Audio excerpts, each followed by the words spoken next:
Okay, hello everyone. Thanks for joining us in another one of our APPI focus on ARV, learn by doing. And I always start these with a topic of relevance and of great interest to me. I'm expanding my own understanding of this universe of collective consciousness. And so today, soul entanglements in the UCC will be the topic. Here's our outline, a half an hour on the soul entanglement in the UCC, and then 15 minutes, unless there are questions. I'm happy to go longer on the tutorial, but understanding the basics doesn't take really that much time. And then we'll spend I guess an hour and 15 minutes on prediction analysis, and then we'll discuss positive feedback, but we'll actually be doing that tomorrow because we're going to be doing a prediction and analysis for tomorrow. So let me begin with the 7 wonders of the world.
Isn't that beautiful?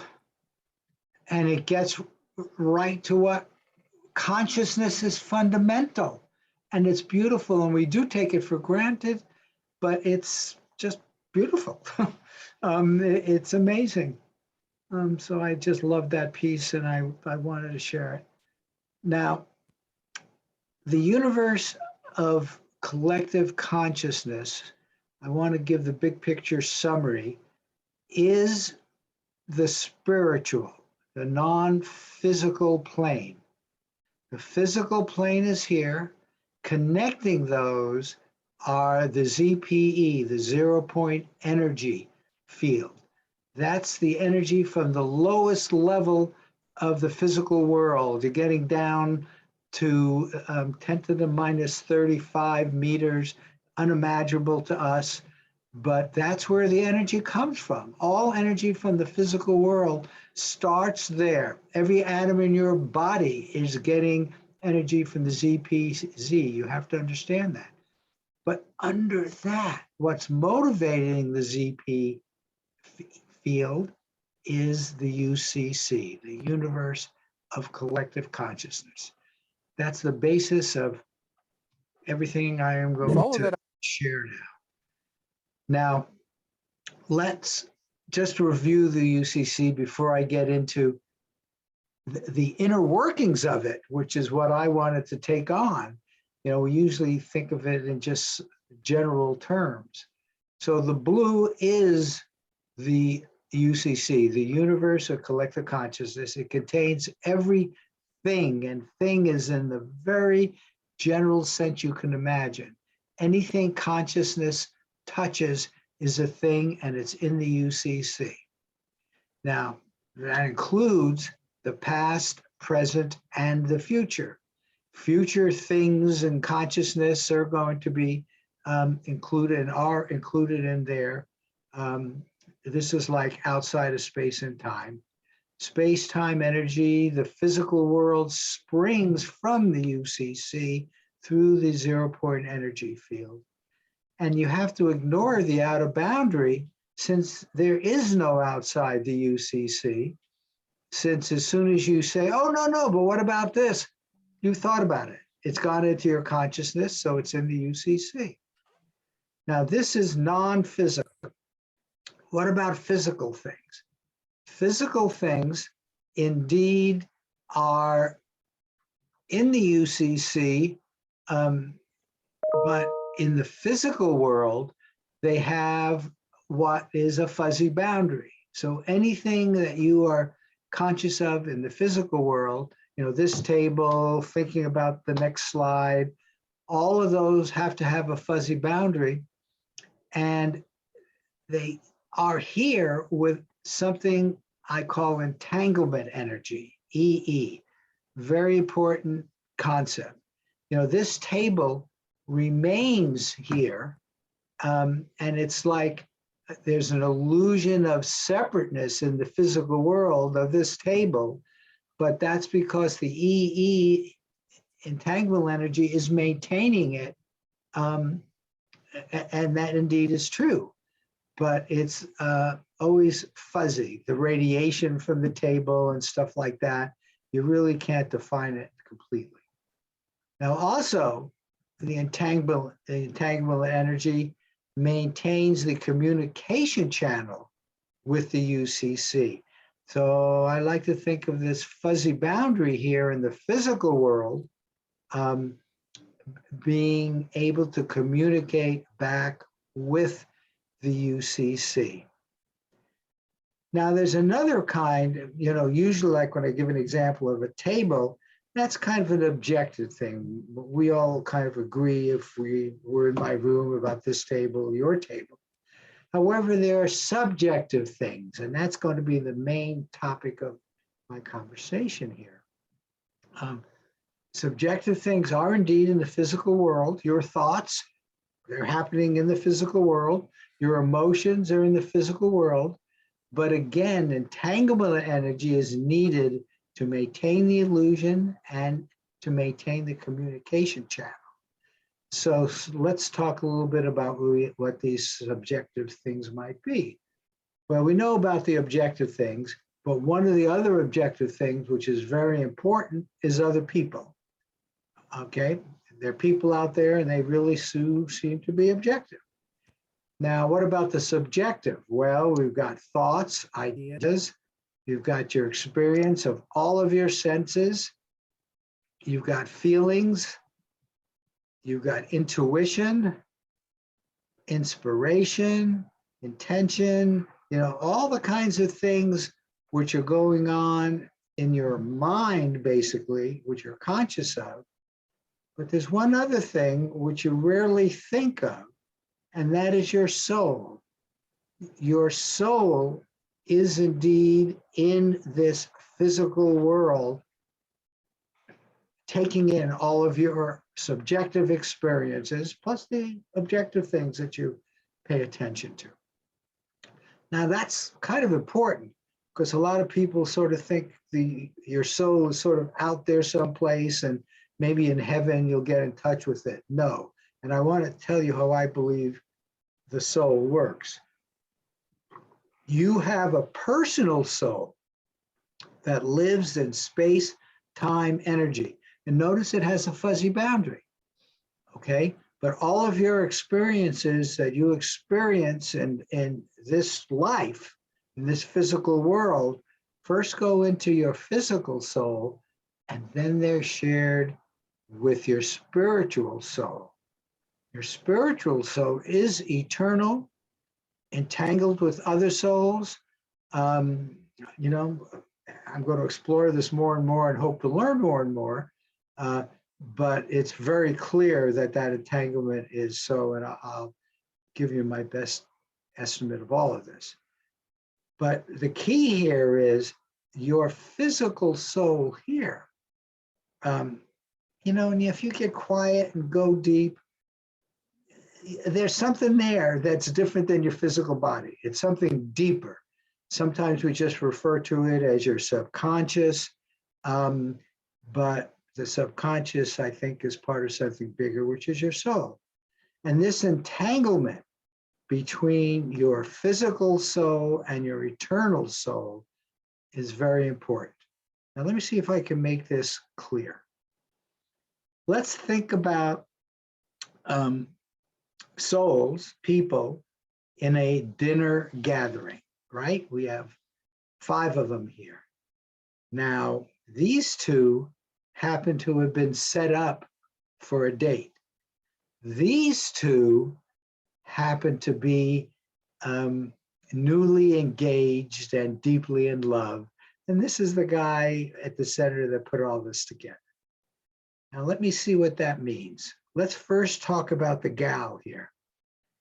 You know, she didn't really like being fixed up. They all have physical senses. I'm not going to focus on that now, but that is relevant here. But the girl had physical senses. She hates being fixed up. And somehow she was more attractive to the guy at the end of the table than the one she was set up with. And she just has anxiety over all of this. The guy had a hopeful attitude, but more about maybe wine with her at my place. She's cute. Maybe after dinner, they can do something. That's the kind of thoughts he's having. Now, well, let's see what that might mean. Yes, she had a negative attitude, anxiety. She liked the guy at the end of the table. This guy was hopeful about what might happen with the gal, but he was really rather selfish. He's thinking about what might happen with her after, but he has planning too. Now, these words, what are words? They're concepts, okay? They're ideas, they're non-physical. And I have what I want to think of as concept centers, okay? Let's add a few more. Our host, well, he's got a positive attitude about all this. He's got a like, he's enjoying the group. He hopes they like the wine, so he's connected to the Hope Concept Center. Now, I made this chart. Don't focus too much on it. I'm going to explain it by lines a little later. But this dinner, in terms of entanglement energy and concept centers, can be summarized like this. These are all the concept centers that came up. Here's the love for the guest man and the guest woman. There isn't any love going on with any of the other people. You see, here's the colors, the people are this way. I think you get the sense. Our guy had a lot of inconsiderate entangled energy. The girl was feeling anxiety. Both the guy and the girl had negative attitude in this example, which I made up, okay? But you get the sense that this is the entanglement energy network that was going on there. Okay, now let's just compare the guy down here and the gal up here in terms of the entanglement energy that was going on just during that dinner.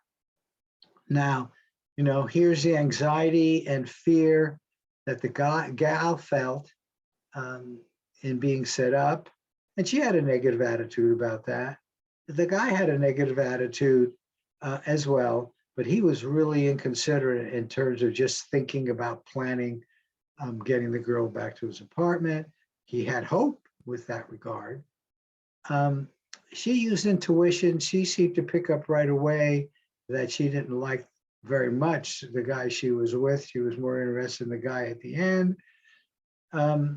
And here's the thoughts. They both had thoughts, but the guy was thinking more, and they all have physical senses.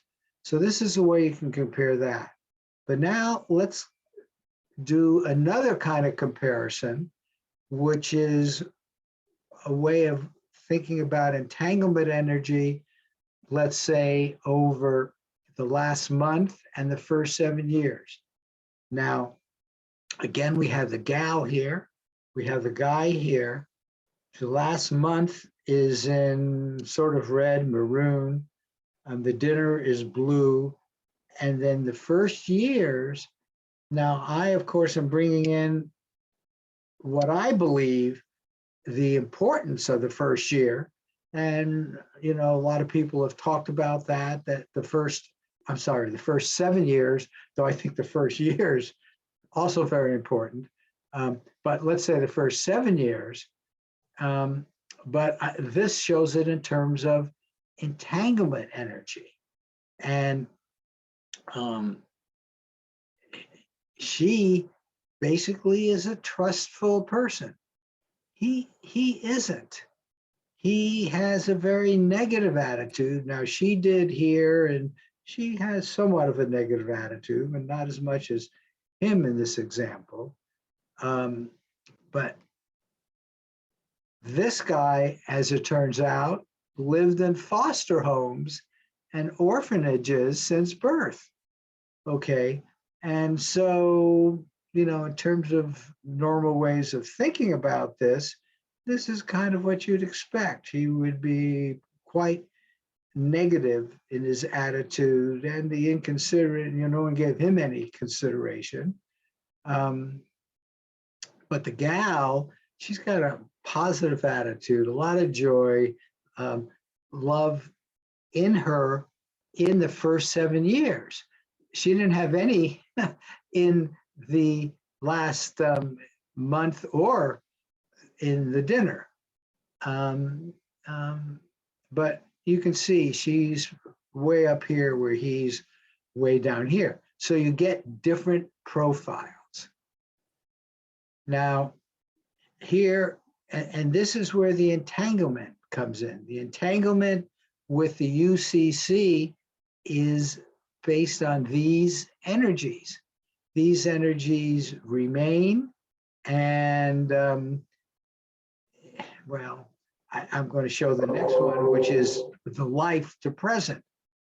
So things like being inconsiderate, the guys just got it. Started out in those first 7 years, but he hasn't done anything to change it. And the gal who's been very positive, she's still very positive and joyful, and she just feels love. Okay, so again, this guy lived in his foster home. That's why they're so different. And these entanglements with the highest ESs are the most important. And they become like attractors. Okay. And this is from Abraham Hicks. You know, I said these are attractors. She says it in a different way. What you focus on grows. The law of attraction says that which is like unto itself is drawn. Vibrations are always matched. It is the basis of our universe. When it is asked, it is always given. I mean, you know, I heard this many, many, many years ago, and it let me tell you how I now interpret it. You're asking it at the UCC soul level. You know, it needs to have some depth to it. And it is given with some entanglement energy. And so, yes, it is given, but the amount of entanglement energy may depend on intensity. The way things grow depends on the intensity of the focus.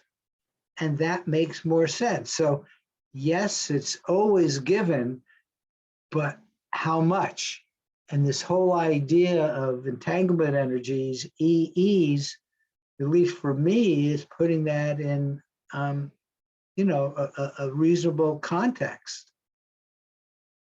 Now, I want to give a big picture summary, and then I'm going to do a little bit more.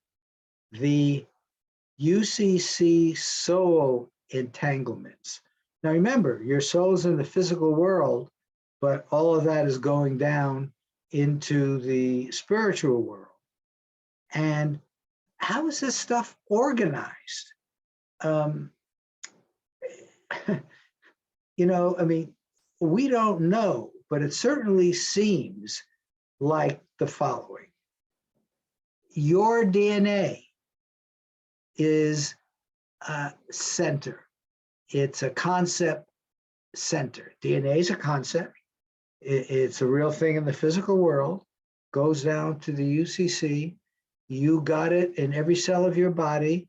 Wherever you go, your DNA stays with you. It seems reasonable that that would be sort of at the center. But with that are your emotions. And again, there are all kinds of sub-emotions. I'm going to talk about that. Thoughts, events, spiritual realities that you get. And I think belief systems are very important. There are probably others some people would want to put, but those are the 5 I wanted to put as being really, really important. Now, so that's one level of organization by your DNA, emotion, thoughts, spirits, beliefs. For example, this idea of a concept center having to do with feelings, emotions. I mean, look at all the kind of words that people come up with. You know, you start with these, but, you know, hopeful. It's not one of the main ones, but it's there. And I think these centers, like hopeful, even the UCC, you know, it's basically infinite. And so hopeful might be a center, but notice it's connected also to your DNA. So this is multi-dimensional and organized based on how much EEs you get. You give basically to your UCC through your physical world. Now, this is the positive side. And here's where I want to make the connection with ARV. We came up before this kind of understanding of the UCC with this idea of positive feedback. But boy, this is exactly what you should do. With intensity, do positive feedback, feel happy, strong, calm, because you want this part to have as many positive EEs as possible, right? Right, that makes sense. And you want to build on them. You'd have more and more, and then they become more attractive and more attractors to yourself. So again, what you focus on grows. So focus on this set of that. And then here's the map of spirituality. People have done these in many different ways, but this one is, you know, pretty good. You know, down here, you're a victim, abuser, and yes, it's conscious. So EEs, entanglement energies, are being built up here at this level. Then you get to where positivity comes in, and then you go to higher states of consciousness, which, you know, a lot of people work on and achieve from time to time, and then they get EEs way up there. But they're organized in terms of spirituality. Now, again, I say, when you're doing ARV, just keep your awareness, your attention, your intentions up here in the positive level. You want to build up as many EEs in here as you can. Yeah, and in fact, you want to do that in your whole life, but you get the opportunity to do it in ARV. Now, what you focus on grows again. I'm not going to go into the details with thinking, beliefs, and physical events, but people put lots of different words, which are concept centers, and your job is to keep the positive ones. Okay, and emphasize the positive ones. Give EEs, entanglement energies, to the positive ones. Why not? Okay, now here are conclusions. The things you focus on acquire more EEs, acquire more entanglement energy in your soul. And that's both your physical soul and your spiritual soul. Future entanglements tend to go with the highest entanglement energies. That's like inertia. If you've been doing something a long time, it's got a high EE there. When you get in a situation where it's relevant, you're going to do the same thing you did before. But notice I said tend. And I believe this is so important. We all have free will in your physical soul to change the inertial path by choosing different concept centers. So if you see yourself going to one of the negative ones, which you might have done a lot before, right then, in that moment, all choices, all free will only occur in the now. So in the now, you have the opportunity to nudge your inertial path in a different direction. And if you do this over and over and over again, you'll make a new path entirely. So that's one of the messages that comes out of looking at things with EEs being so conscious. Now, one other conclusion, and in thinking about all of this, I felt it was important to add it, and it's something which has to do with healing.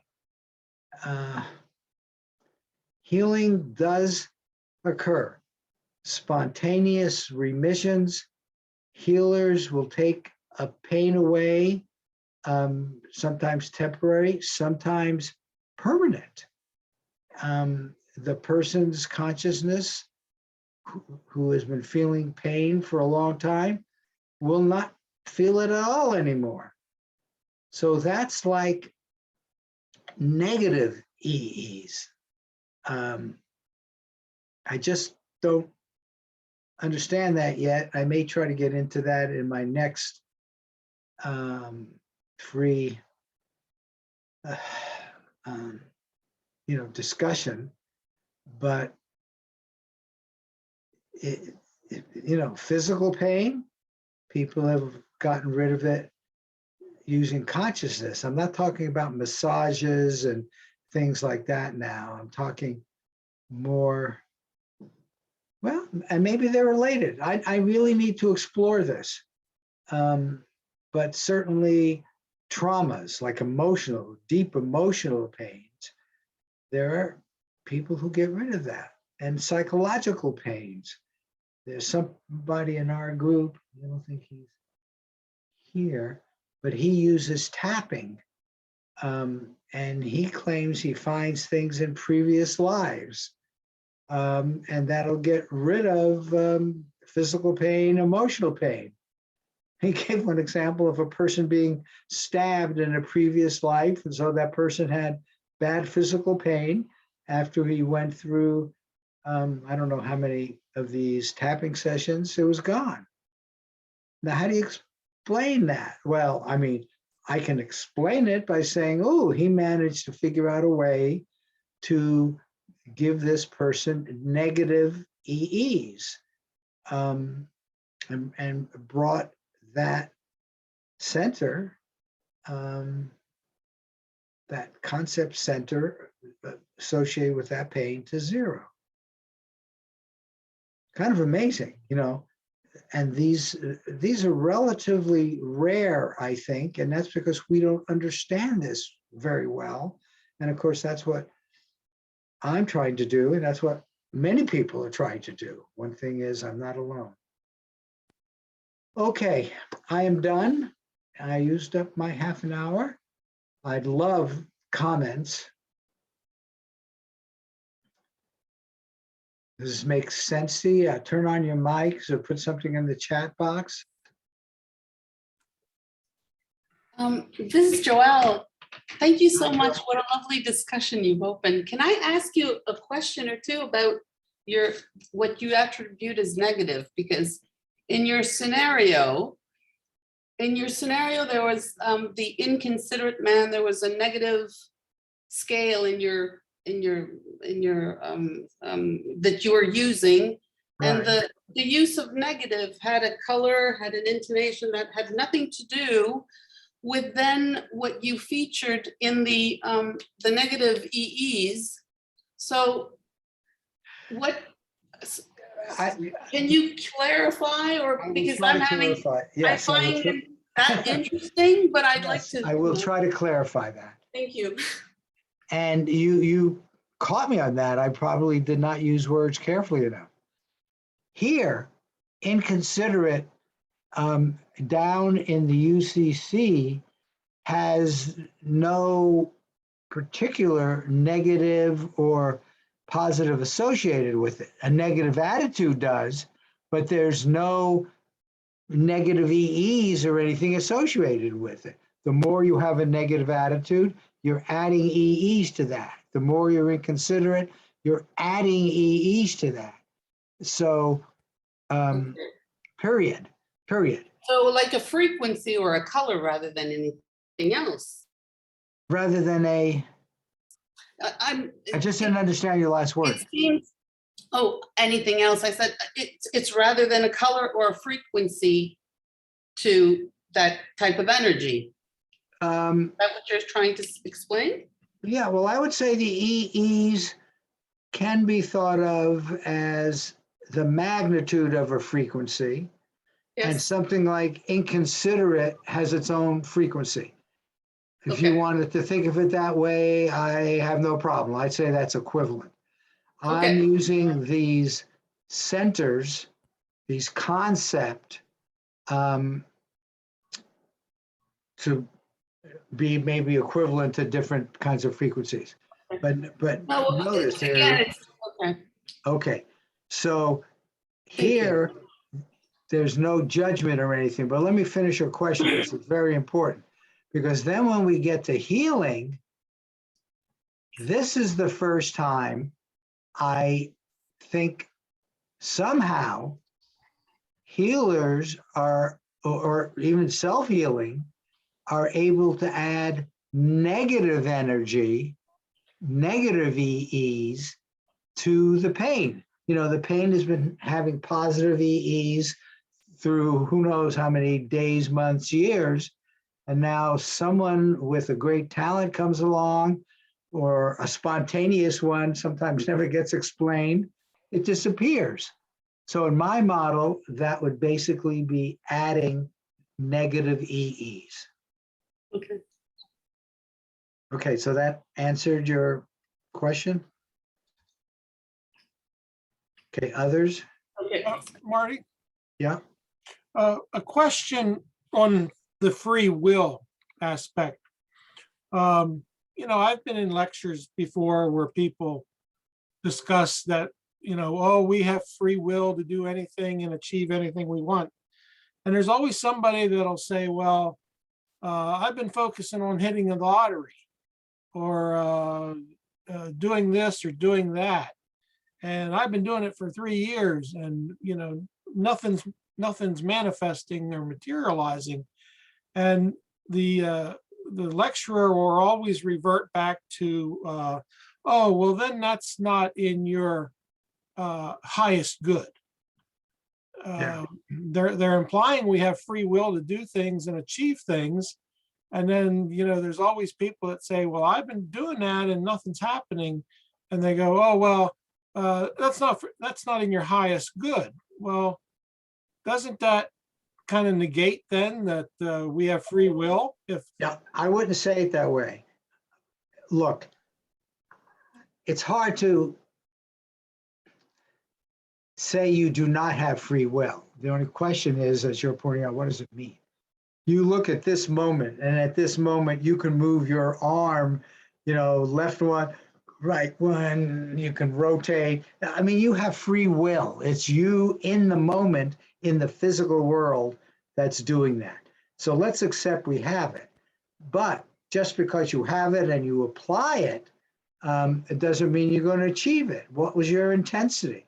So I would say, and I'm not sure it's any better than the other answer, is, well, you didn't give it enough intensity.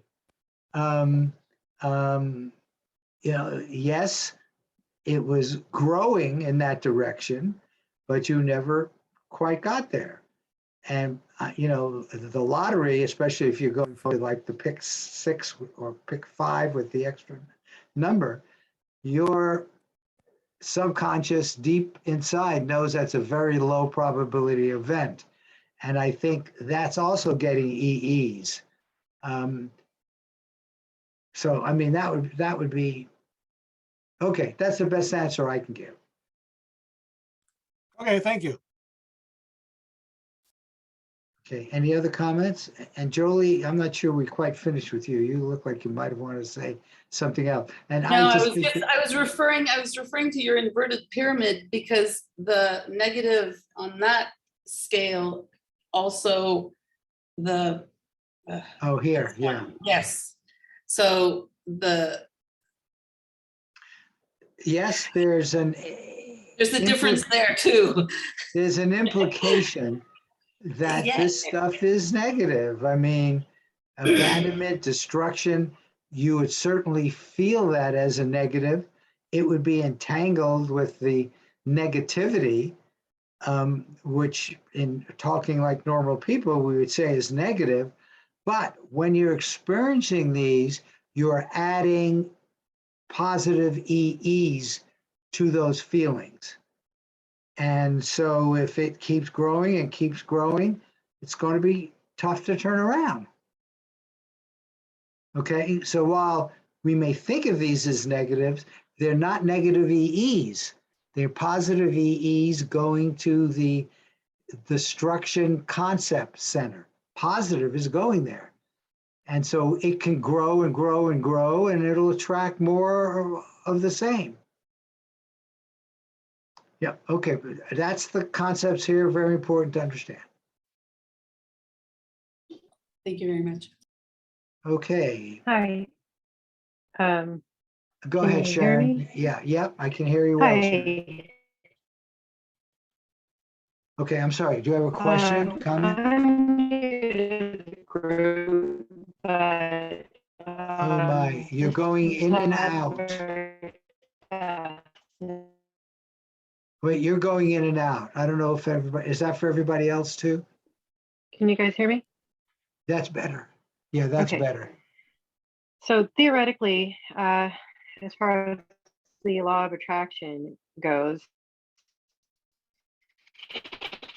you're stating that if two people are both traumatized but looking ship that or maybe it's a group of people that if Now get closer to the mic again. they Get closer to the mic again. heal their traumas and they're looking for the same type of energy along the way, whether it's positive, and they're probably not really helping me. But as far as the energy goes, whether it's positive or negative, when people have the ability to hone in on their purpose, they're attracting like energy, correct? Yes, I would say that's right. Okay. Perfect. I think a lot of them, Eventually, they, if they're seeing tunnel vision, then You got to talk, get closer. to they'll the mic. probably end up within the same vicinity around the, like energy attracts like energy. So Yes. see if I can fix this. You can take the next question. I'm going to go ahead and try and fix this. Yeah, okay, you're gonna type it. But what I did get from what you're saying is, it's right. Let's look at the profiles of different people.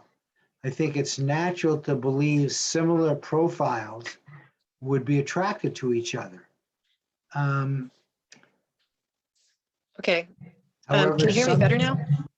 Yes, Okay, sorry, got rid of the headphones. Yeah, so I think you answered my question. I believe that, and this is more on a very spiritual level, not necessarily a logic level, but I do seek logic like all the time because I'm very skeptical. So in terms of finding a mate or a partner, the law of attraction will put you with the same type of energy that you are putting out. And if you're not quite healed yet, then you're going to continue to attract people that are not healed, and maybe just as toxic as you are. And so this goes the same for certain life events. If you are not healed and you're looking for an opportunity to heal, then one will present itself.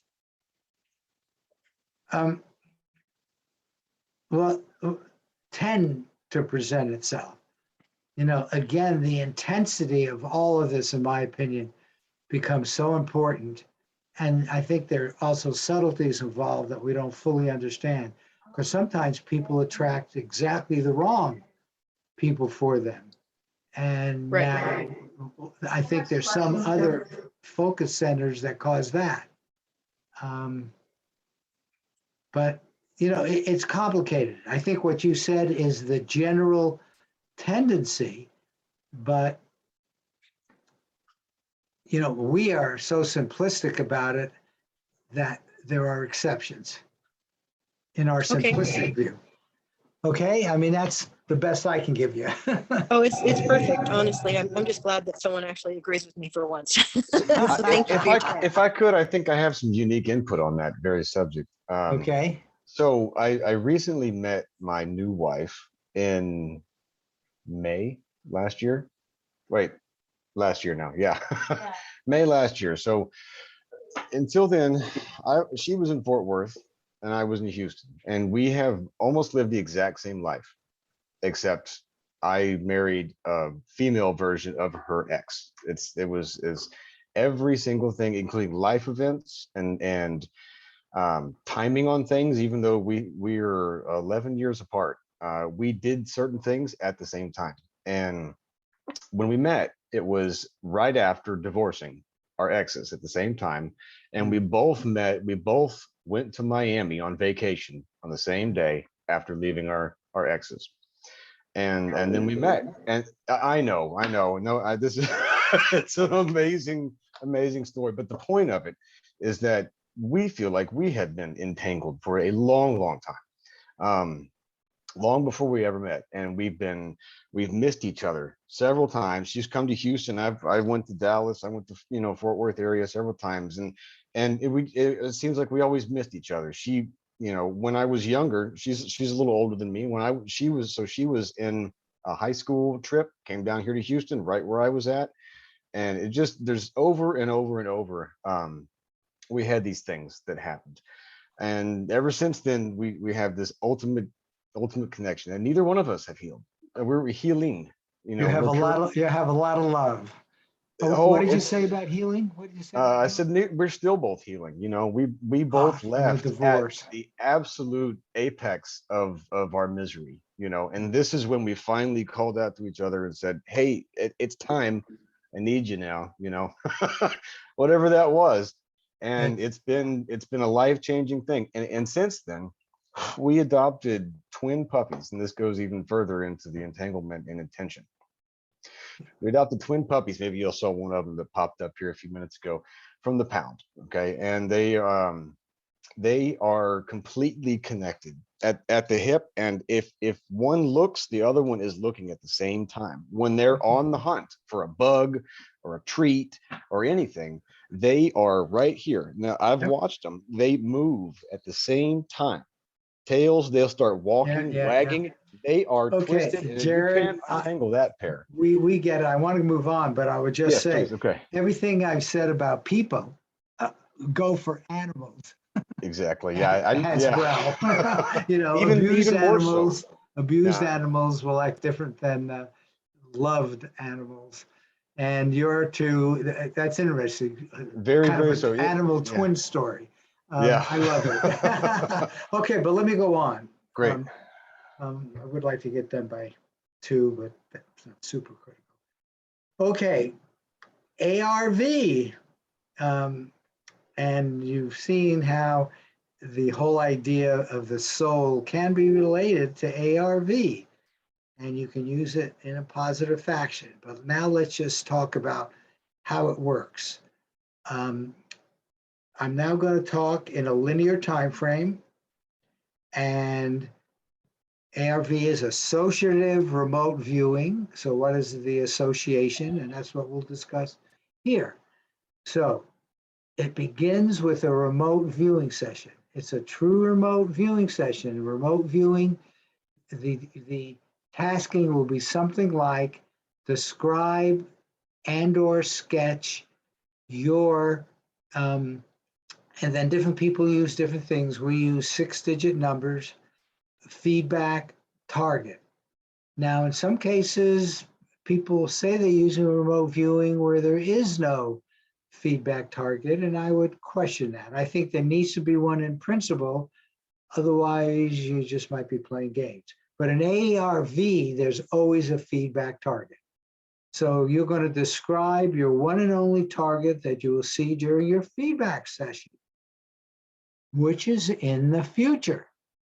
So now you've got a feedback session, which is going to come in the future. You describe it here. Okay, that's precognition. Kind of amazing that it works at all, and yet we know for 100% sure it does.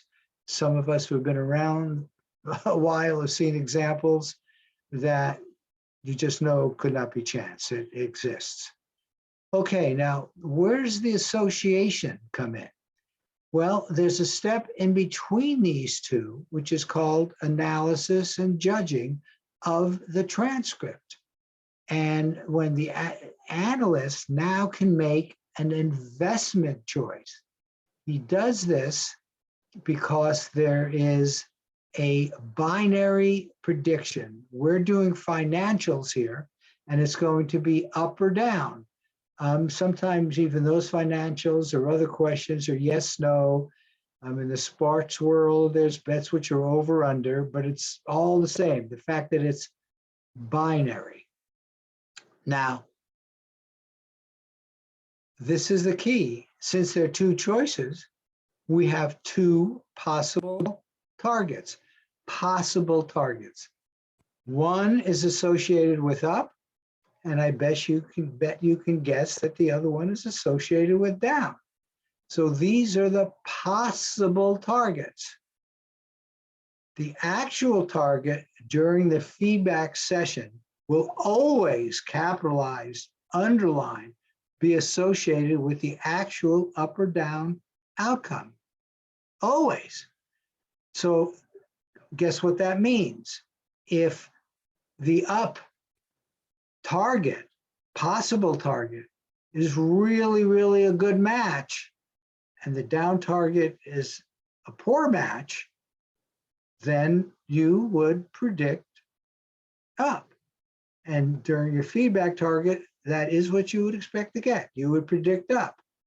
Now, we know you don't always get it, and we're all working on understanding that, but I'm not sure there's any understanding. What you really want is to have a high hit rate.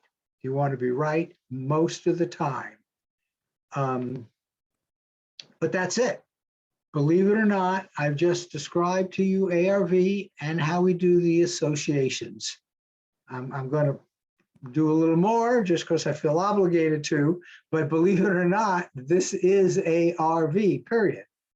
Now, between the analysis, since in our example, we said, hey, it's going to go up, you and a group can make a wager before you get the outcome, which then leads to the feedback.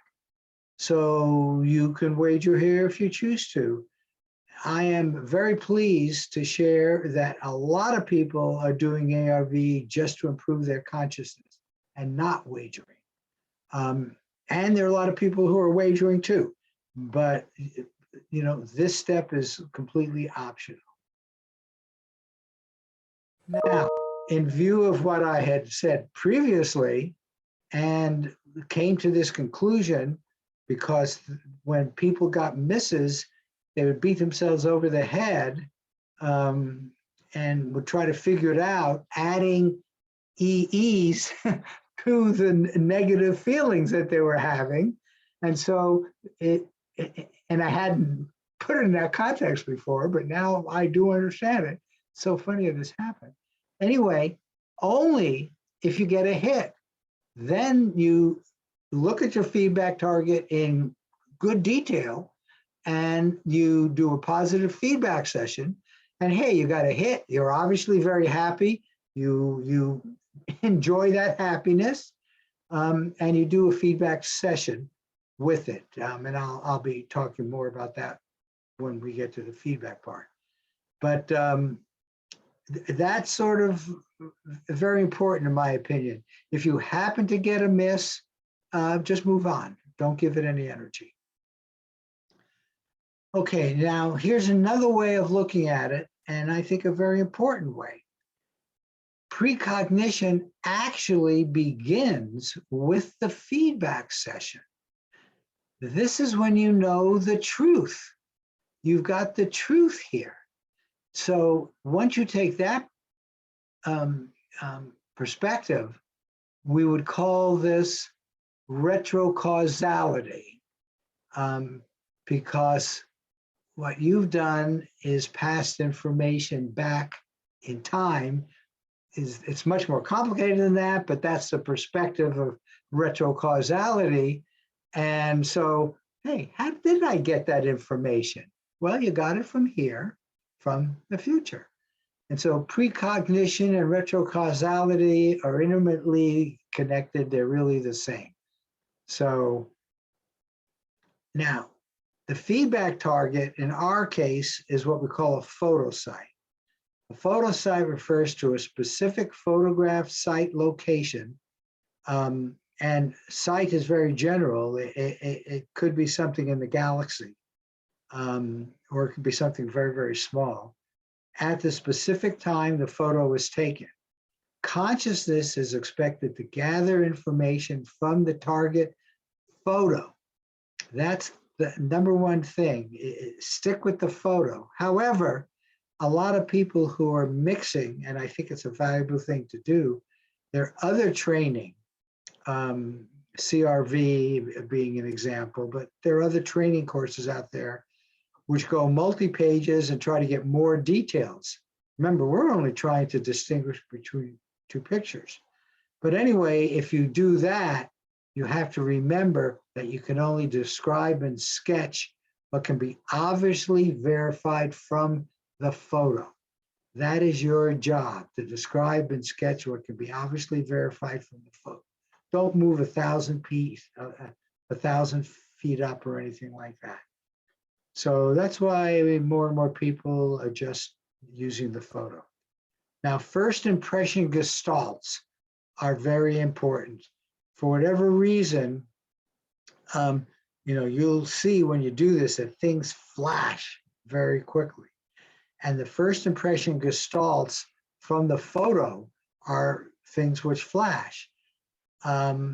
But when you get into it a little further, you do your second or third ideograms, you can get deeper into the visuals and the sound, smells, taste, tactile sensations, emotions, ideas, etc. Notice that what your soul, what your subconscious is using to communicate with you, and it wants to do this, is your nervous system, right? What a marvelous nervous system we have that gives consciousness. Okay, so that's what a photosite is. Now, we have something, so here, say, is a typical photosite. You can see the ball, you can see the shapes, you can see some colors here, you can see stripes here, you can see brown. You can almost hear the pins. So sounds are clearly in this photosite, and that's what we mean by photosite. Okay, so sounds count. However, there are no people. And we're taking the point of view of harsh analysis with gestalts. And we do have a numbering system which allows half a point. So for people, some people would put 0 because it's not in the photo. Nobody should put 1 if they're using HAG, but you could put a half. It's a reasonable reference, inference that there's someone there. I'll have a bit more to say about HAG. And again, successful, right? Purposeful, only do it if you have a hit. Okay, now practice, practice, practice, like a doctor or a shaman. Joe McMonagle did 6 a week. He would do 1 a day. And the idea is simple. It's the questioning that sometimes gets involved. How is it possible to get information from the future? How is it possible when I'm here to send it back? Well, you're not sending it back. Your soul is connected to the UCC, and it's the UCC that is doing the entanglement with this session. Okay, so wager wisely. We're talking about an edge. I haven't found anybody yet who is 100% accurate. We've had people who are very accurate, but then they also will go into a slump sometimes. I don't want to get that in your head. I hope you're very accurate all the time. And then get rich slowly. You know, you can improve and deepen your contact with your subconscious. In fact, that's the purpose of all this. I always show this. The primary benefit of ARV and applying precognition is allowing a strong working relationship with your subconscious mind, higher self, the matrix, the UCC, your soul, God, or whatever you want to call these non-physical, non-local aspects of the universe. And that benefit will extend far beyond ARV as you develop it. Okay, any questions on that?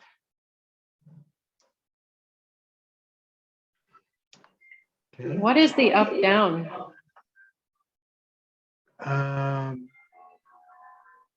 In fact, let me do that here. We're going to make a new prediction, and it will be up down. So when I get to where it actually says something like that, I'll explain it in detail, okay? First of all, if any of you are newbies to this webinar workshop, I want to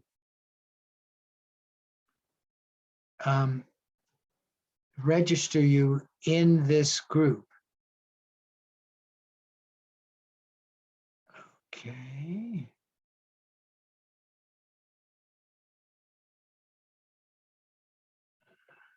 Huh.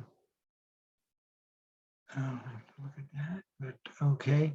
So what I'm going to do is open up a website where I can register you, because we've already sent out tasking, and some people who've been here before and didn't want to come today have already submitted things. But I need to find a group here.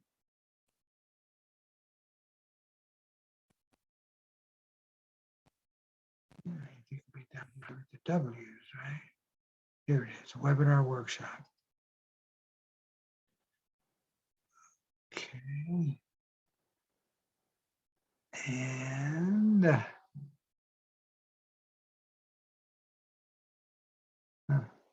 I ought to be able to, here's members. And I can add members. So put your email address, everything is done with emails. Put your email address in the chat box and I will add you here and you will be a member. And that's how you're going to get your feedback tomorrow. So if you're not in the group, you won't be able to get it. All of you are in, or you're just trying to? Okay, Jared, you're in. I know you are. Okay. Okay, that's great. So all of you are in. And we'll now go to the next one, which gets to the prediction. Now here is emails. Everything is done with emails. We've made it as user-friendly as we can. And I think you'll admit it will be user-friendly. For example, to make the prediction, you will get this email. Notice it says to webinar workshops. It went out. So all of you actually probably already have this. It says the transcripts are due today. And here's the event. It's SPY, which is a stock/ETF, but it's a stock. It's on the New York Stock Exchange. And I say up or down. Now, what do I mean by up or down, you might ask, or someone did ask that. And here's how we define it. The opening trade is based on, we'll probably use a group here, but I actually recommend you use whatever you get rather than the group, unless you're really uncertain or don't have a good transcript or an app. But one way or another, you or the group manager will open the trade. Up he'll buy, down he'll sell at 6:30 California time, okay, 9:30 New York time. Then we use stops and limits. So with this, and you'll see that, there is a number called the line, and that will be put both above and below the opening price.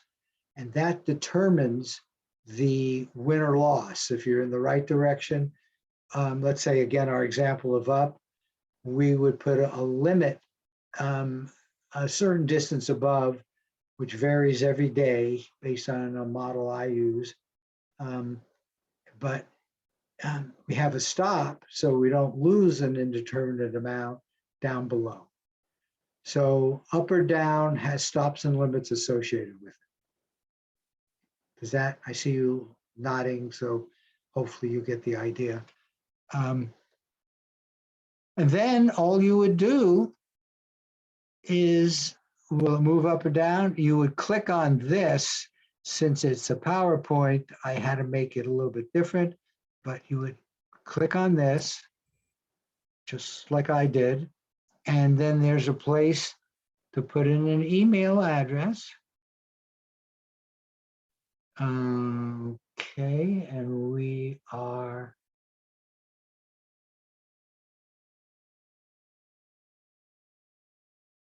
usually it's actually, oh, here it is. There's a gap there, and you can see it's marked. So you put your name in, and then each person will get a unique coordinate. So that's my coordinate. I never feel I can actually do a session. Maybe I'll try to do a real fast one. So that's my coordinate. I put in my email address. You should do that now. And notice, if I got that, I am ready to do a session. Now, I don't know if all of you kind of got that and got the email. I did not get it. Okay, but you are a member of the group? Yes. Okay, then it's in your spam. Others of you got it, right? I sent that out yesterday. Did others of you get it or did nobody get it? Maybe I did something wrong. You I'm got not it. sure. I'll have to check. Okay, you got it. If one person got it, then, but you know, you have to make sure it doesn't go into your spam or anything.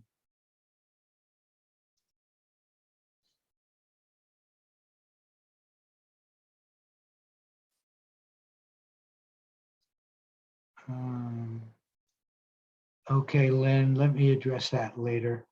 Right now, let me send to everyone the appropriate link.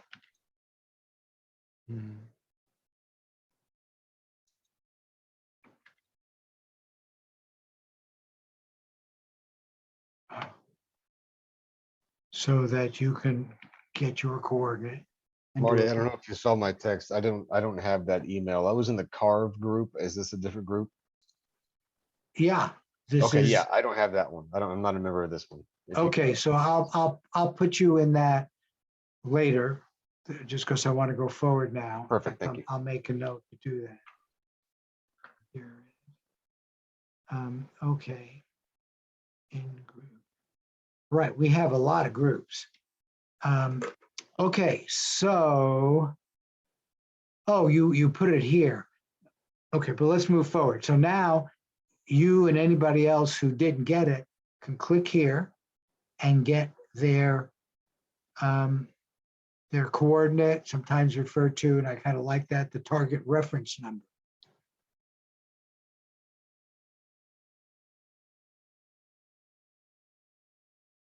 Okay, so that's what we've done here. You click this and you'll get that in an email. And that's your tasking. I How do we showed know you what group that. we're in? It said webinar workshop. So what we're doing now is for the webinar workshop. Okay.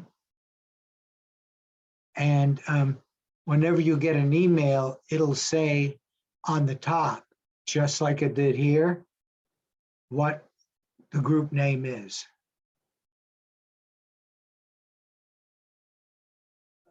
Okay, so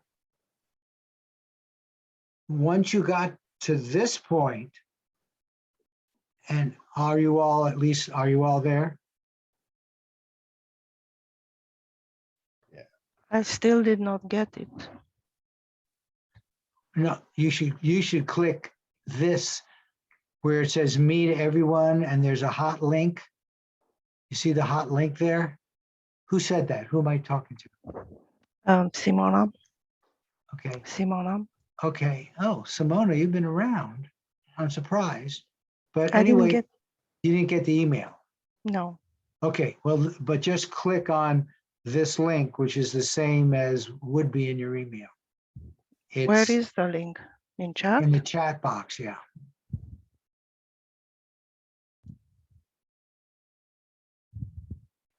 You see it? Yeah. Okay. Okay, So I got it. Yeah. click it and you'll get the normal place to go. So, okay, so I'm assuming if any of you do not have a coordinate or TRN, let me know. We'll take care of that. You obviously have to be able to do that. So once you have that, this is the page. I've knocked out coordinate because that's your coordinate, but you're now ready to do an RV session. All you need to do an RV session is a coordinate. And those of you who feel comfortable, you can start now because the next few are going to be for people who don't feel comfortable, newbies. And what I'd like you to do is write your coordinate on the top left of the new sheet of paper.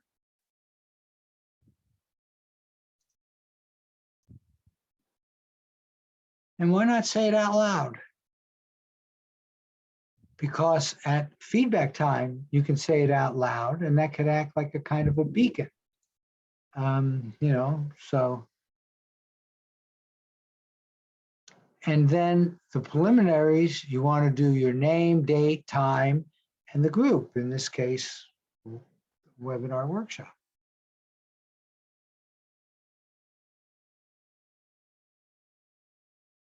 Now, this is something you just allow. You allow your soul to the subconscious to give you information. And when it comes that way, it'll have a different feeling than when it comes through the intellect, through the analytical. That's what this is, analytical overlays. And that's one of the important things you begin to learn. You get to learn when stuff's coming sort of spontaneously from the subconscious, from your soul, to your conscious mind, as opposed to your analytical mind, which is trying to help, but it's like guessing with no information. And that we usually write on the right side of the page.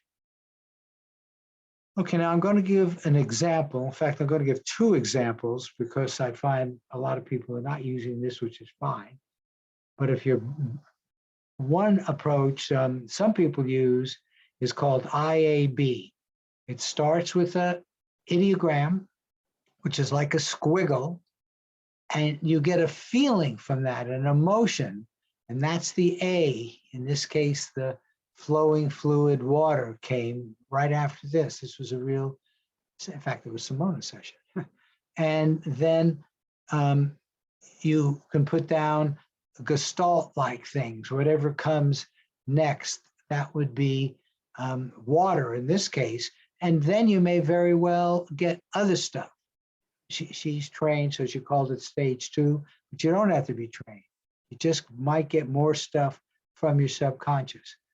And then when you feel like it's sort of played itself out, and it might have just played itself out here, you do another ideogram. Always start with the target reference number. So this is what connects you to the target, as well as saying things out loud. And then she got all of this kind of new information, which was quite different. Here she got man-made. Notice there she got water. Here she got angled. And then she got a lot of other information here. The circled stuff turns out to be the right stuff. And the numbering, we'll talk about, that helps in the analysis and judging.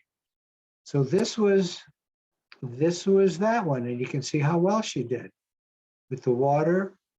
Notice she didn't circle a man-made, but it was certainly solid, and I would say it was angled, gray, cold.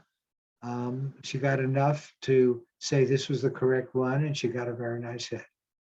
Now, other people do it entirely differently. I know some people just take the coordinate, and I think this must have been higher up. It wasn't even on this part of the transcript, which is all that I got, but I'm sure it was there. And got a sketch, got words, and then went through all the senses: sound, smell, taste, temp, sight, and got words for all these things, including got city here, got structure here. That's why ultimately he went with this Photosite and got a nice hit. So people will do it differently. Some people just sort of free form. They'll go down, write the coordinate, and start getting something. I still think the ideogram is a good way to get it all. One ideogram contains a lot of information, but one of the things which is fundamental here is the viewer is in charge. Nobody should tell you what to do, and you need to take on total responsibility for what you do.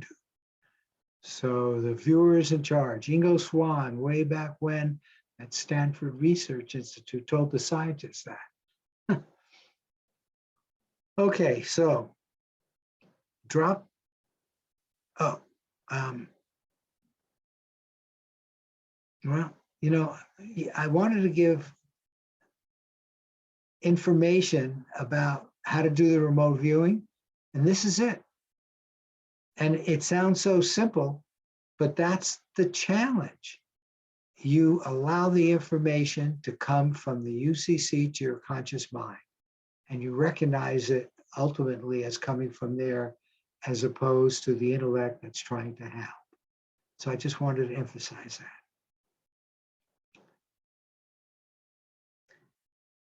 Okay, so again, more things about the RV session. Drop the intellectual, drop your ego, just be open to receiving information, and then stay with whatever RV protocol kind of is yours. After you do this, I don't know, 5 times, 10 times, you will settle into an approach and stay with it, because that's actually important. Now we're getting ready to do this. So I'd like you to begin what I call cool down. Other people do. So start breathing. Breathe in. Breathe out. Breathe in. Breathe out. Deep breath in. Deep breath out. Focusing on the breathing. If things from the day or other thoughts come in, just let them go. Let them go out of your body, out of your awareness. See how much we've let go. We're about to go in a place where positive thinking, more relaxing, happiness, open mind. Okay, cool down is very important. That's from Joe. Tom McNair doesn't take as much time, but he does a silent prayer to an all-knowing entity, which he calls God. So he actually bows his head, does a few words between himself and God, and starts. So we're going to use HemiSync, which is the Monroe Institute binaural beats. I'm going to give you 7 minutes once I start this. I know some of you have started. And just listen to your subconscious. Its information is coming from your soul. The only job of the ego and the intellect is to maintain the transcript protocol, your transcript protocol. At about 2 minutes, a narrator will remind you to turn inward, and I'll tell you when there's 1 minute left. And here we go.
First, let go of your physical senses, your body, and turn inward.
One minute left.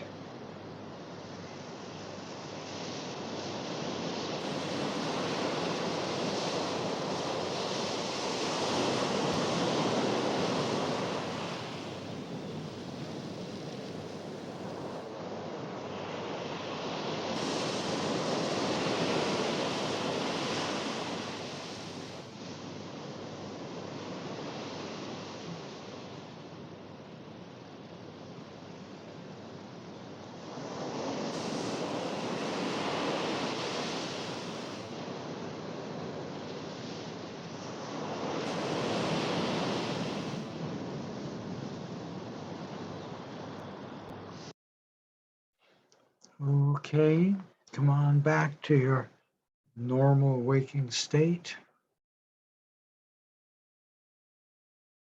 Some people do go into alternate states of consciousness.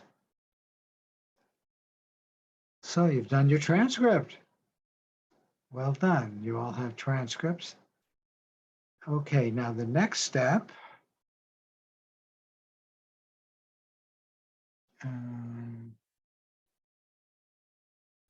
Okay.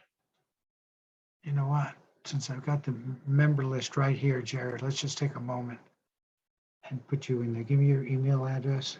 Oh, there it is. I got it. I got it. Just take a second and then I don't have to worry about doing it later.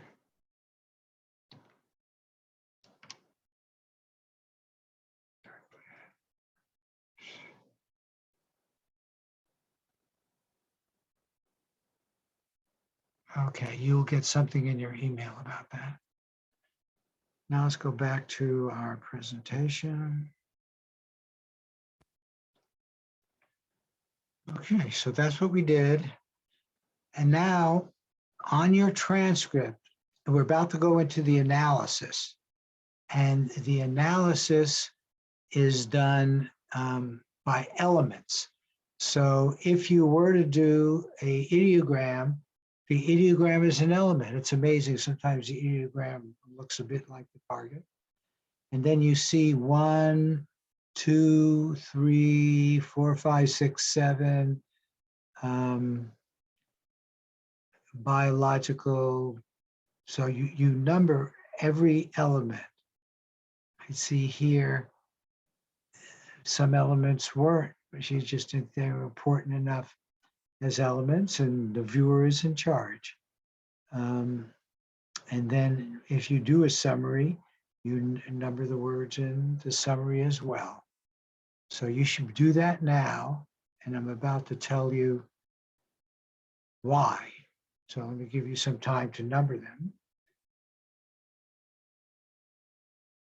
And they will be useful in the transcript analysis. This is where we are going to, you are going to actually end off making a prediction if one or the other of yours is, a good match. Sometimes neither is. The best situation is when one's a good match and the other's a poor match. Okay, so we're going to match the transcript to two possible targets. Now, the approach we use goes all the way back to Russell Target, SRI, in the 1970s. He just used words. I'm going to show you how he modified that, but it's a very good match to these words. No correspondence is 0, little correspondence, some correct elements, but not anything beyond chance. 3 is a mixture of correct and incorrect elements, but enough of the former to indicate the viewer had made contact with the target. But for us, that's just too shady. We want 4 and above would be great. The 4 is good correspondence with several matchable elements intermixed with some incorrect. So, basically more matched than incorrect. And in our scheme, we allow 0.5. So 3.5, we consider wagerable. So if you judge yours as a 3.5, that will go into wagerable as opposed to down here, which is be passes. And then a 5 is, he used the word unambiguous, unique. It's sort of getting better, a really good match to some aspect of your particular picture, whether it's photosite A or photosite B, and some incorrect information. As you go up this scale, there's less and less information. A 6 is, that analytical information, you don't quite throw it away, because sometimes it's a match. It might give you a naming the function of the target. That's a 6, relatively little incorrect, and a 7 is like right on, no incorrect information according to TARG. Now we use this harsh analysis with Gestalt. The history is it started with TARG, and Joe McMonagle, and we always want to listen to Joe, the best remote viewers around. He added the concept of Gestalt being worth half of the analysis. He thought the Gestalts, matching the Gestalts, the big picture ones, I'll give you examples, would be worth half the analysis. And Tom McNair added the word harsh. He's such a nice guy in a nice way, and he modifies the denominator, the arithmetic we're going to do that. And I'll briefly show you that, but it really doesn't matter in detail. The fig, we call the Gestalt the fig because that's what it is generally, but not always. Sometimes the Gestalt will come later. Nothing is always in this business. But the first impression Gestalt is, and here are the basic figs: water, fluid, land, shape, and geometry is very important, separate from land. Some people say they don't like to do animals, but a critter with big ears, they'll get the shape, even though they didn't have the slightest idea it was an animal. Space, air, motion, energy, man-made structure, man-made structures, and it could be inside or outside, natural vegetation, biological alive, people colors. Sometimes it's just such a dominating color that would be a Gestalt. So, you know, they've done experiments where they've had people look at things for milliseconds, small fractions of a second, and they'll pick up these Gestalts. And that's kind of what your subconscious does at some point. Okay, now you've got your transcript. So you have to start by going to the online page where you receive your coordinate. So this page should look familiar. And now you're going to browse your computer for your transcript and put it here so it will go to our server. And so there will be a permanent record which will be available to you. So the nice thing about this is we give you lots of information. There are places where there are chances for you to put notes. Use that because those are available to you later.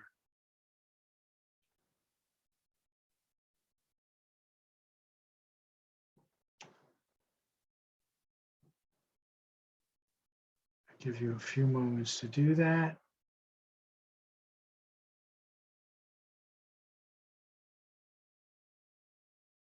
And so once you get a copy of your transcript in there,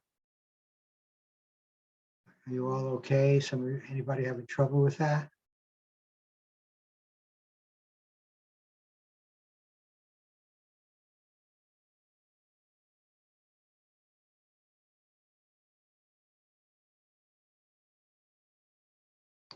Okay, but you might be having a little trouble, but you'll get it eventually. If not, let me know and I'll help you through it. But then you will click the submit button. And the submit button will then give you your choices. But this is the way you go. You find somehow on your computer the name that you gave your transcript. And then you click the submit button and you will see Photosite A. It'll be one of the two possibilities. And remember how you put those element numbers there? This is a pull down menu. You know, I just did element 9 and 10 for example. Element 10, when you click on it, will show big A, little a, or a blank. So if you've got nothing for element 10, you probably don't even know how to go. You don't have to go to it because it's defaulted as a blank. But if you got a good match with whatever your element 10 was, then you will click on the A. If it were marginal, then you give it a little a.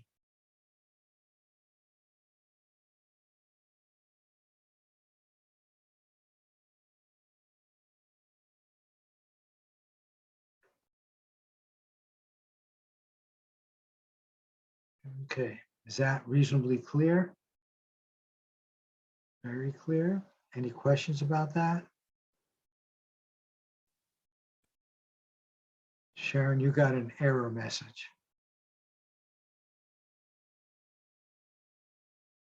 Nobody else got an error message. Go back to it.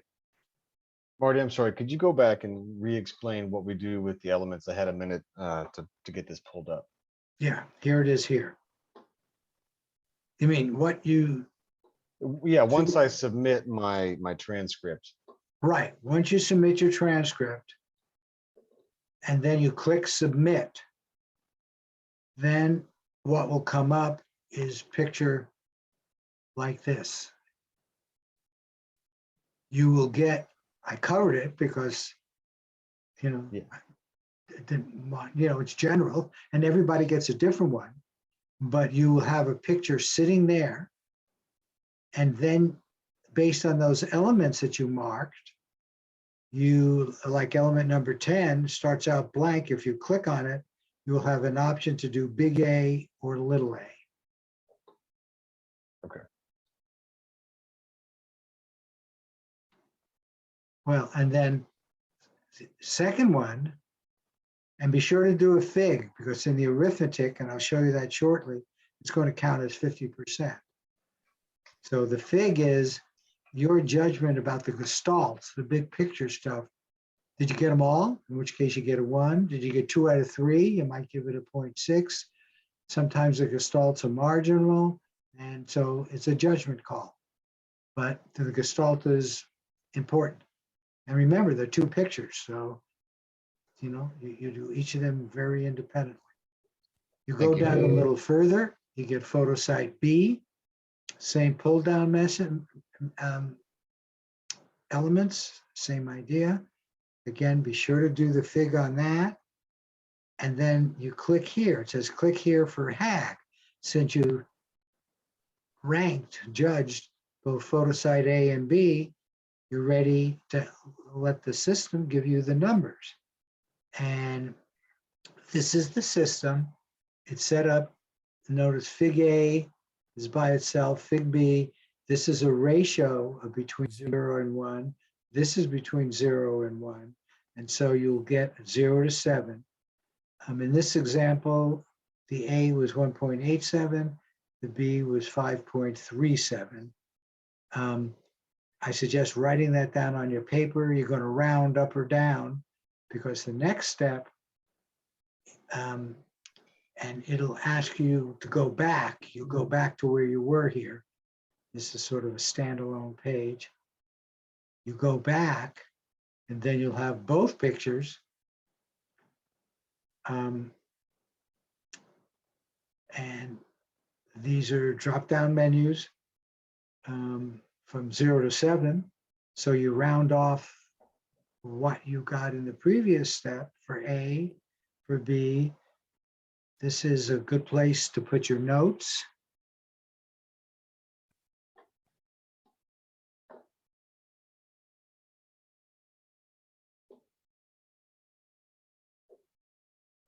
And then you click submit.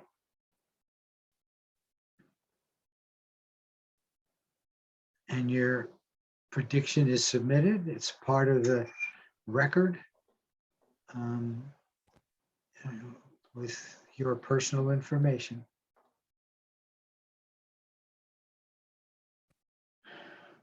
Okay, what I want to do now is show you what group managers do.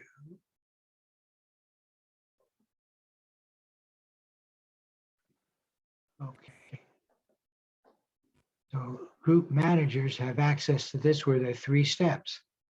There's the tasking, then there's the prediction step, which is where we are. And see, the group managers get all the information from the individual people. Here's webinar workshop.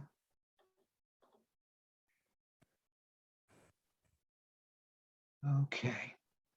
So you can see all of this stuff. I can see that a lot of people have started. I only have one person who, Flowboy, has actually put in a prediction. The rest of you are working on it. So you keep working on it. And take your time. This is, except for the importance of the feedback session, which needs to be sort of soul work, and that's the most important one. This is the most important intellectual. This is like 90% intellectual, 10% intuition. There's some intuition in how you choose big A, big B, little b. But this is, you're looking at the picture and you're looking at your transcript and you're doing mostly intellectual matches. At least that's how I do it. But I think most people would do it that way. So I will just resubmit here and see if anybody else is good. No. Okay, but you guys are all working on it. If you have any questions, let me know. I want to answer, it was a private question, but it's relevant here because it's relevant. Someone said they got the same one, the same pair. The only time you should get the same pair if on the same day you do one of the word financial groups like Sage, Pegasus Financial, and you do two of those. So if you do carve in one of those will be the same. And the reason for that is when I had my, I don't even want to think about it, I had my major server crash. I'm rebuilding the target pool. And I think I'm rebuilding it much better than it ever was before. But the way I did it is I'm only doing 2 a day, so there had to be some overlap. But you're saying the third time in a row, I got the exact same picture. Okay, that would be an error. So Lynn, write me an email, because I'm afraid I'll lose the text, and give me the coordinates, 3 coordinates, I guess, if you think we're the same, and I'll check it out. And I might have made a mistake. But normally, the most you can get are 2 being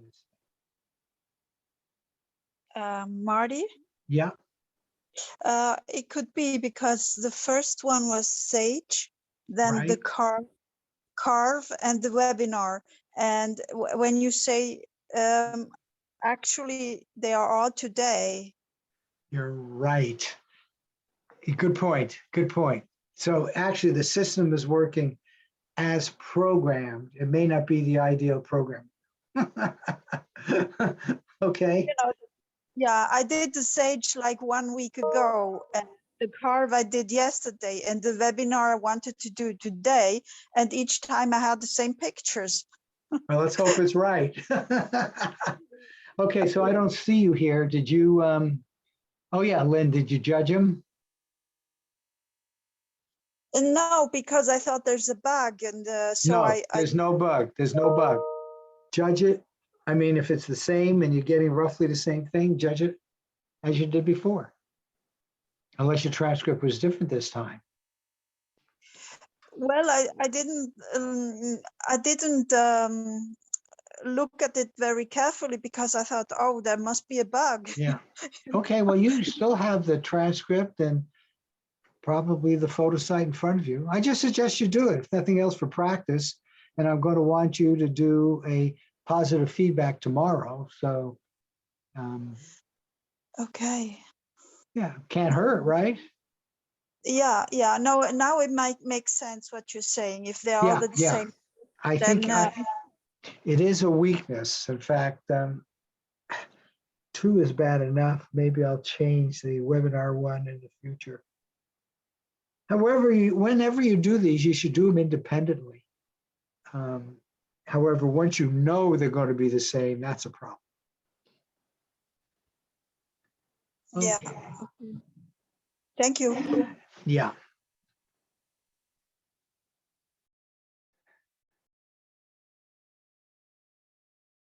Okay, I have here a 6 and a 2.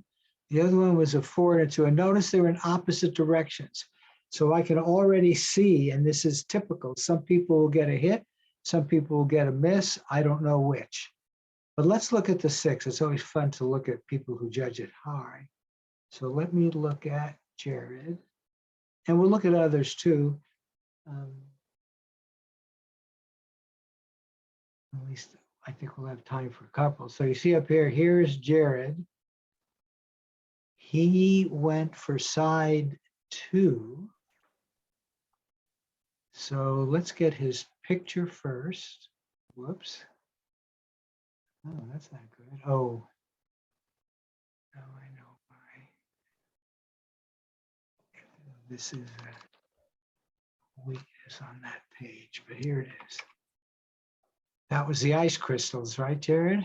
Yeah, that's the one I got lots of sky and sharpness and Okay, very good. And okay, great. And light. In fact, what I want to do just to let everybody see that is also go to your transcript, because here's the transcript. And let me go like that. And let me see. Oh, oh, maybe I can't move that over here.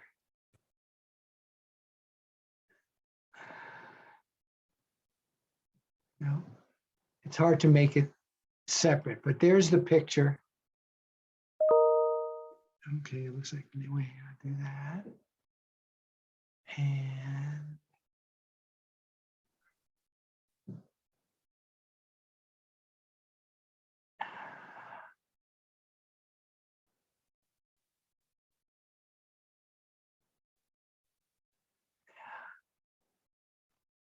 I had too many things open. technology, huh? Right. Well, I just want to see your transcript, but you probably told us anything we need to know about it, right? Oh, there it is. Yeah, there's your transcript. And that's my first one I've ever done. Like in this fashion. And that's amazing. Outside, light, no people. I don't know what that word is. Maybe you can tell me. That Sky. was memory. I was trying to fade out many memories from Okay. the ocean sounds that were coming before. Yeah, some people say oceans. It's not supposed to be oceans, but I understand. I have And where yeah, was so sharp? Where was sharp? sharp I had sharp. It was the down near the bottom. There it is. There you go. Yeah, sharp was a 5 or Okay, so. so I can see why you gave that a high one. And that's my only point, is to make sure people aren't over judging. Well, you use the carve technique for judging?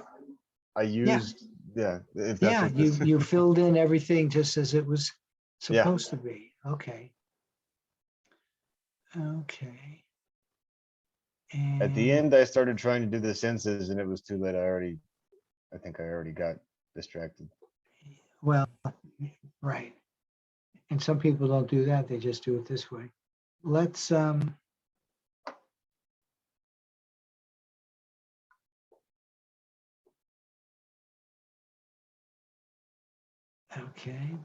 okay, I have flow, glow. Let's see if we got any. Well, let's do you. You came in first. Okay, so let me find you here. So there you are. Your prediction was for side 1. So we'll get to see. Now remember, everybody actually probably got the same. Here's flow. Here's the first one. Okay. And now let me get your transcript. Here's your transcript. Oh, very interesting. So this, can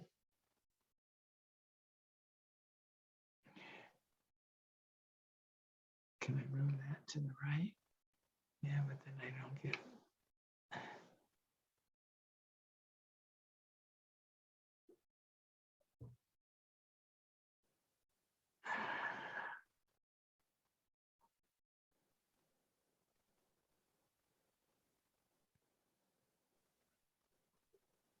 Okay, and this Were one you just looking for because- my transcript? That one wasn't mine.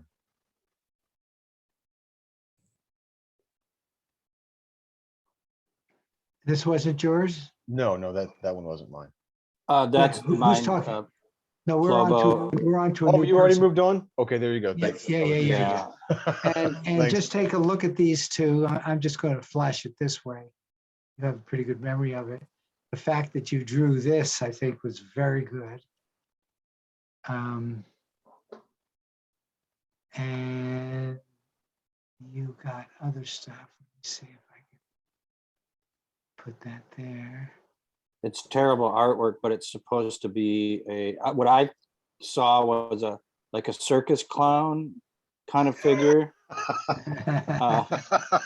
So Yeah, but I hate- notice the sketch you drew. Yeah, I mean, the way you drew it was more like a clown, but he's got a lot of bulbous stuff on him. You know, things tend to move around. yeah. Red, yellow, circus text.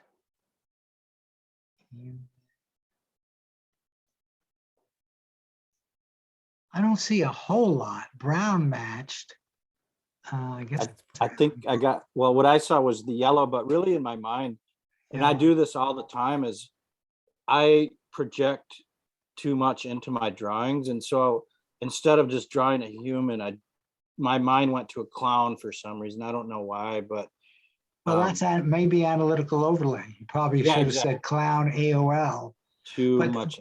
But I'm telling you, that's not so bad. The fact that it is a person, and you even wrote human there. I think that's human. Yeah, human. Yeah.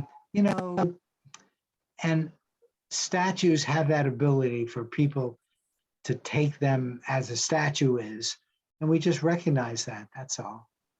And the face really stood out too. I had face, like I kept seeing a face. Right.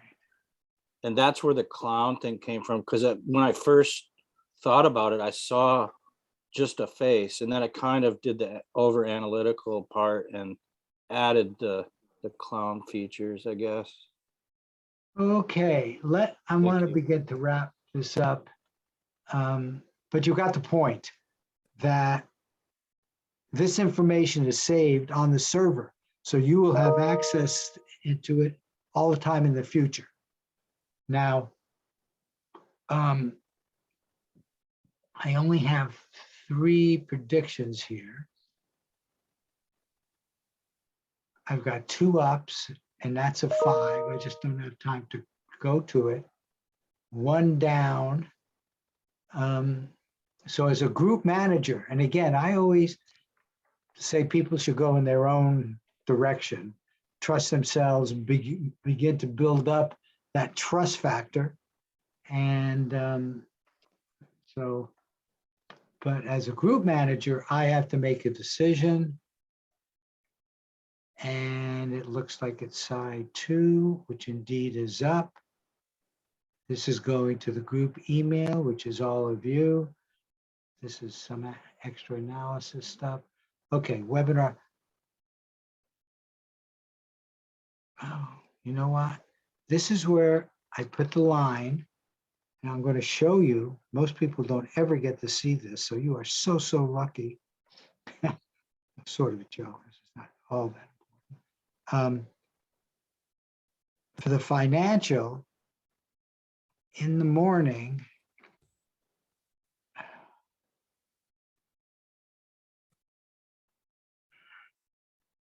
oh, doesn't want to get to it. Oh, I have it written down here because I traded in the morning. It turns out it's 5.86. Okay, so right here, where I'm putting it in for you, I'm going back and forth a little bit too much. I hope it's not confusing you. But I'm showing you stuff which most people don't see.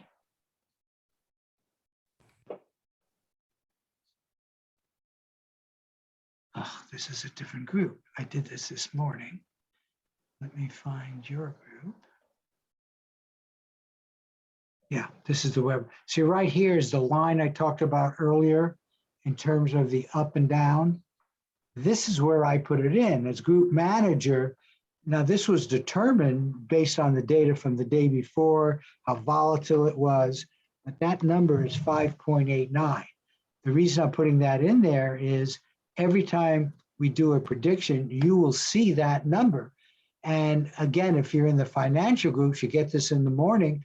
And in fact, even now, you have time to wager if you wanted to. So let me go to my mail, and I should have this. And so should you.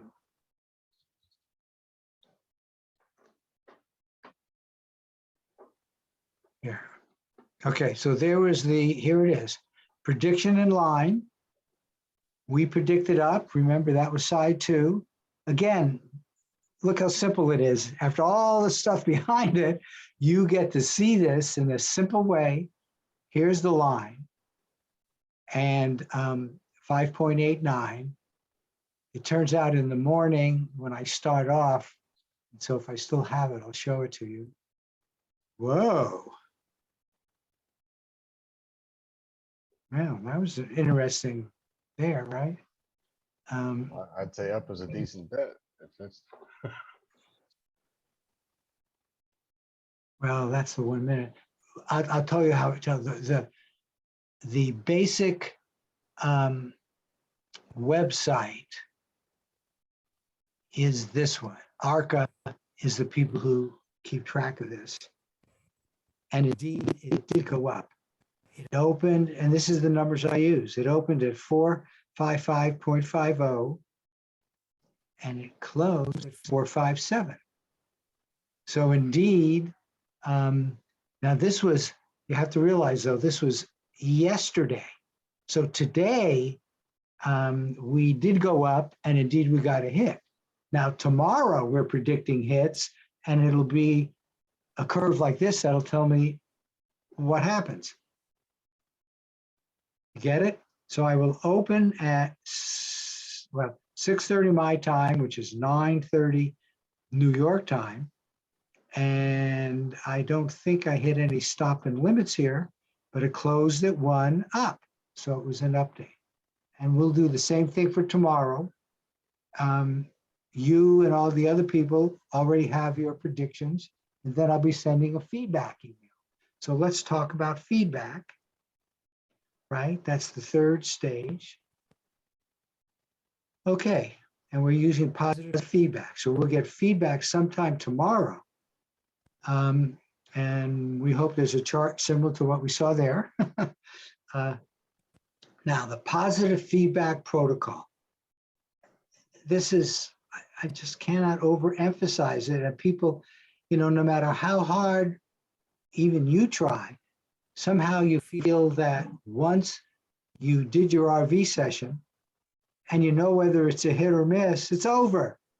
No, no, no. ARV begins with the feedback session. And the protocol, after you've done a few of these, if you're just beginning, you might, just to get a feeling of what's going on, you might do it. But the basic protocol is only do feedback session if you have a hit. Hey, you're really happy. Newbies can be an exception because they're still learning. They're not putting too many EEs into the negative, but maybe they shouldn't do it either. I don't know, but that's what I've suggested. And you're now happy.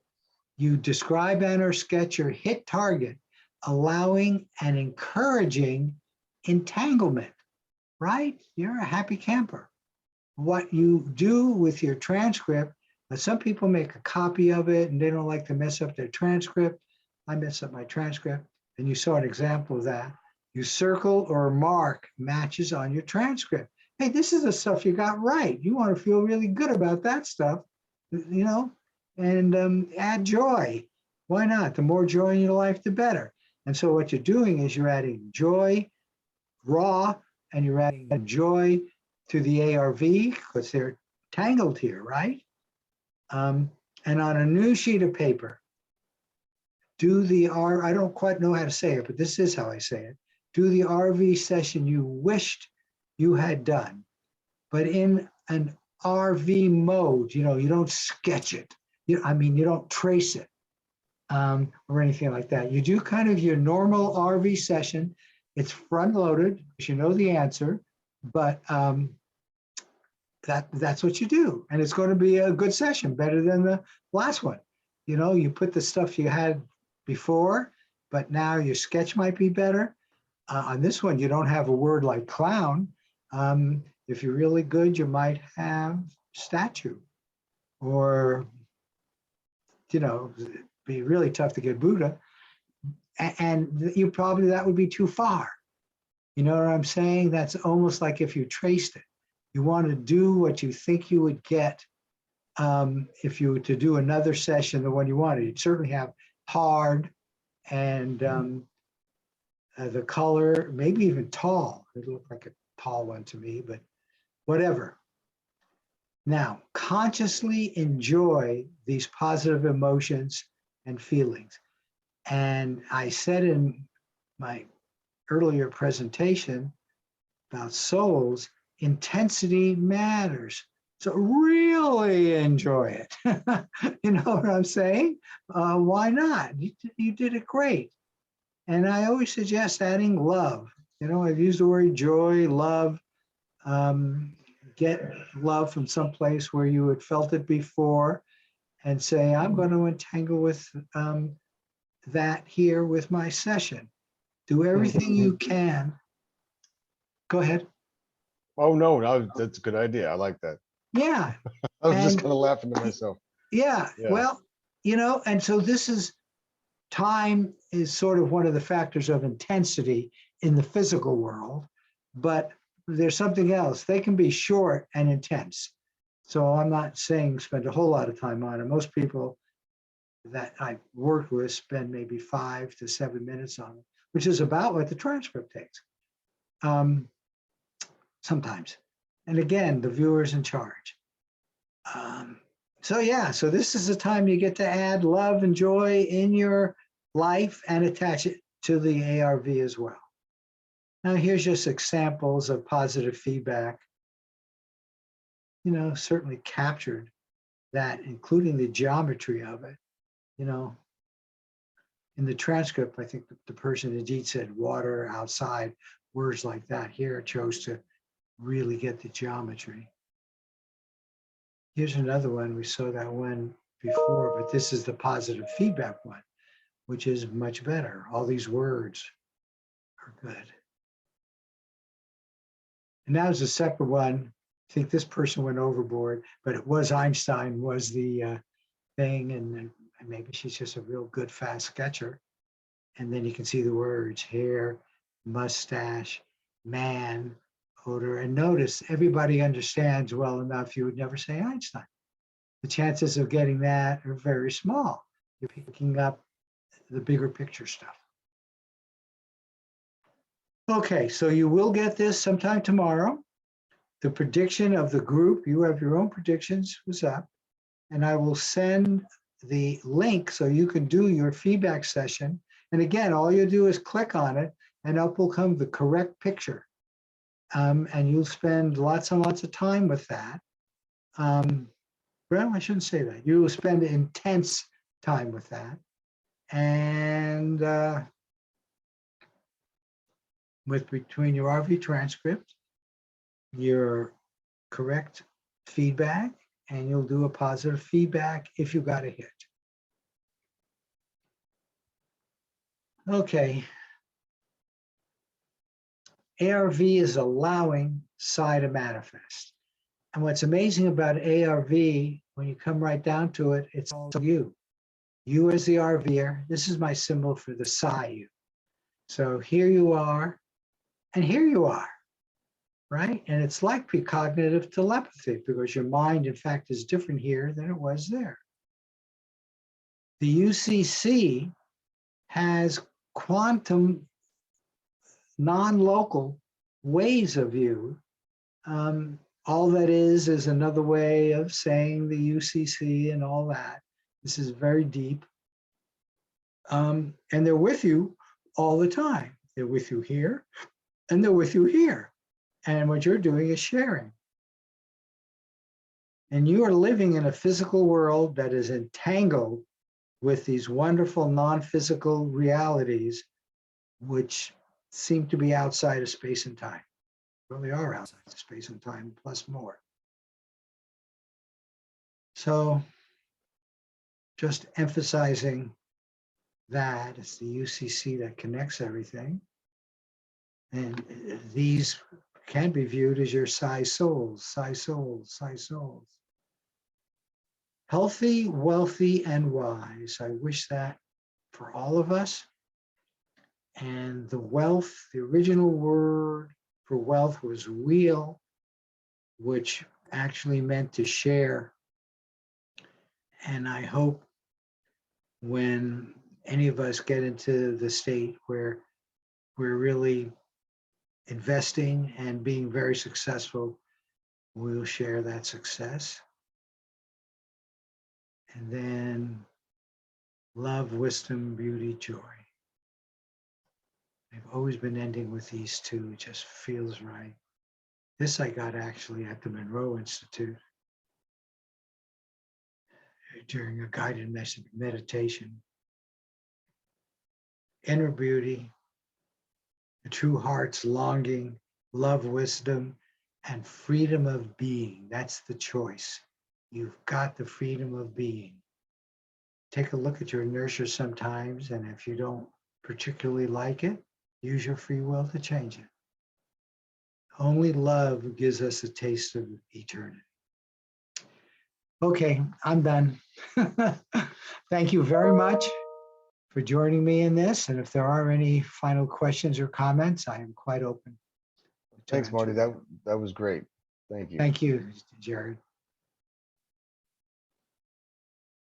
Anybody else? Okay, we can be done if there are no more. I'm seeing thank you symbols, which I like.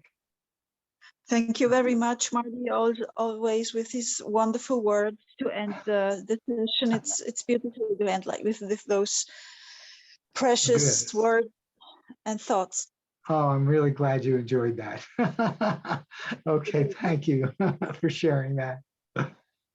Okay, no other Will there be comments? more of these opportunities to learn and do a group presence again? I do one of the first Wednesday of every month, and I have a different topic. And the topics are always expanding my understanding of consciousness. But the rest of it is very similar. You get to do a prediction, you'll get feedback the next day, and we talk about the same thing, so you'll be able to pick up maybe new ideas and angles that you didn't get the first time. Perfect. Looking forward to it. Thank you so much. Okay, you're very welcome. Okay, so I'm going to stop the share, and I can end this now. Bye. Keep precogging.